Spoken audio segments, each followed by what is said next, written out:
People often ask, why do men climb mountains? Perhaps the pleasant company is one of the many reasons.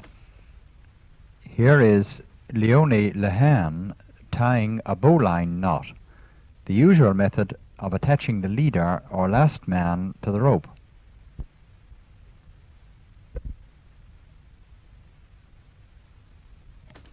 I always forget how to tie a bowline, so I just make a loop like this, but sometimes I misjudge the size of my victim's waist.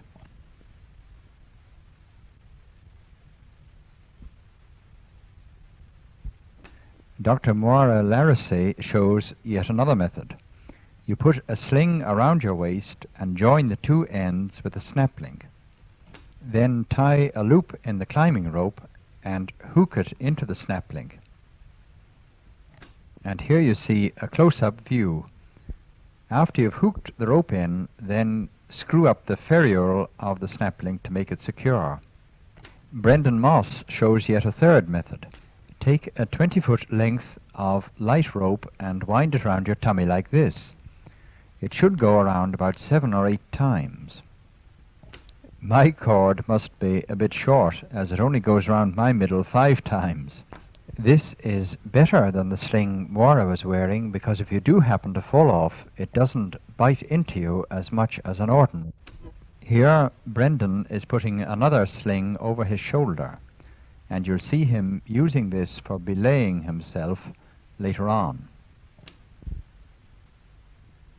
This is a close-up of a heavy Austrian snap link with a breaking strain of several tons. It is very convenient to use, as there's plenty of room for the rope, and the screwed sleeve can be tightened up to make it absolutely safe. When I started climbing about 1924, everyone wore nail boots. These ones have trichoonies around the edge and ring clinkers in the heels. These ones just have trichoonies in the toes and ordinary nails or clinkers all around the edges and the heels. In recent years, nails have very largely been superseded by rubber soles called Vibrams. The welt should be flush with the side of the boot, so if you are standing on a very small hold, your weight bears directly over it. These are very lightweight boots belonging to my wife. The uppers are made of suede, but the soles are Vibrams. Climbers in the Dolomites sometimes use rope soles like these, but recently Vibrams have been found more satisfactory. This type of gym shoe without a lace is useless because it doesn't grip your foot firmly enough.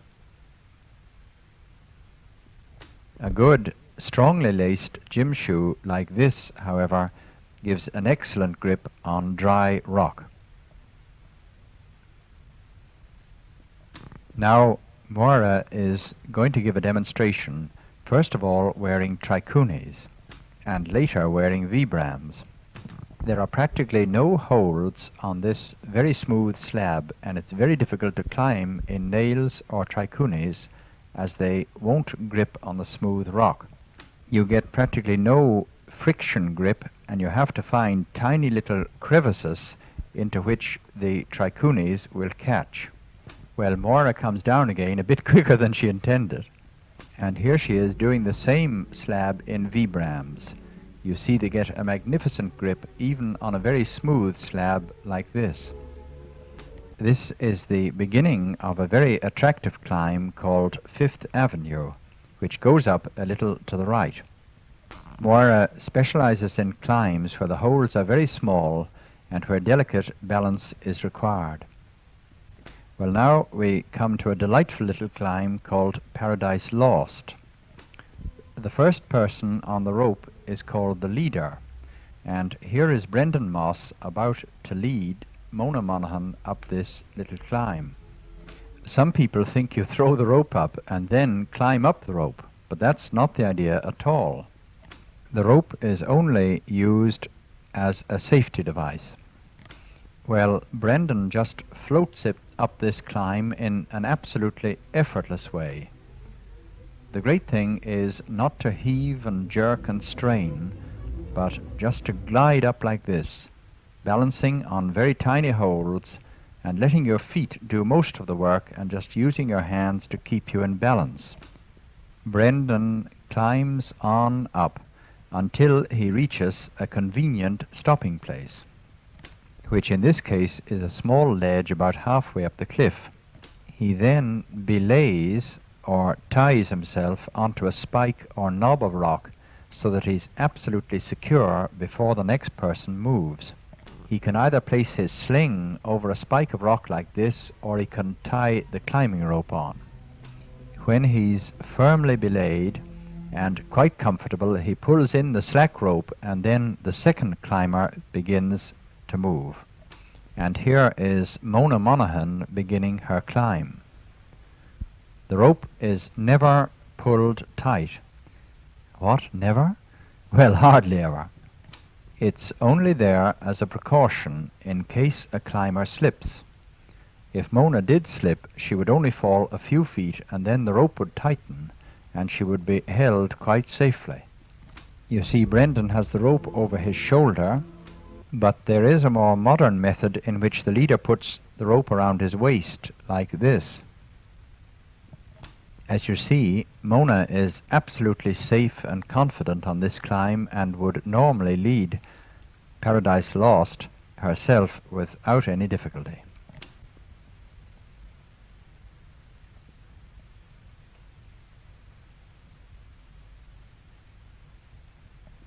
Mona has now reached Brendan, and it's her turn to belay onto the rock. This belaying is by far the most important thing in rock climbing. Brendan takes his sling off and gives it to Mona, who puts it round the rock and then hooks it onto her own waistband. Now let's do it again. Brendan takes the sling off and gives it to Mona. Mona clips it onto her waistband and then puts it round the rock again and settles down into a comfortable position. It's terribly important for the second climber to be very well belayed before the leader starts moving again. Mona sits on her airy perch while Brendan starts to lead the second pitch. If the leader falls, it's a very serious matter, as he would drop a long way before the rope tightened, and the strain on the second climber would be very severe. The rope could cut your hands to the bone, and I personally always wear gloves when I'm seconding a leader, and would strongly recommend other climbers to take this same precaution. Well, Brendan floats up this climb absolutely effortlessly and with complete ease. When he arrives at the top, he belays himself, this time by hooking the climbing rope over a knob of rock, because Mona has borrowed his sling. Mona now comes up, climbing very neatly and easily on these very small holds. Watch the way she keeps perfectly balanced at every movement. I think this is the most wonderful feeling in the world, gliding up a steep rock face on tiny holds. The ground far below you, every muscle in your body rippling under perfect control as you balance from one movement to another. There's a tremendous feeling of satisfaction and real joy, which no words can possibly describe. One of our main objects in the Irish Mountaineering Club is to teach people to climb safely and well. By using the rope properly, there should be very little danger, and I don't know any other sport which gives such deep enjoyment and real satisfaction.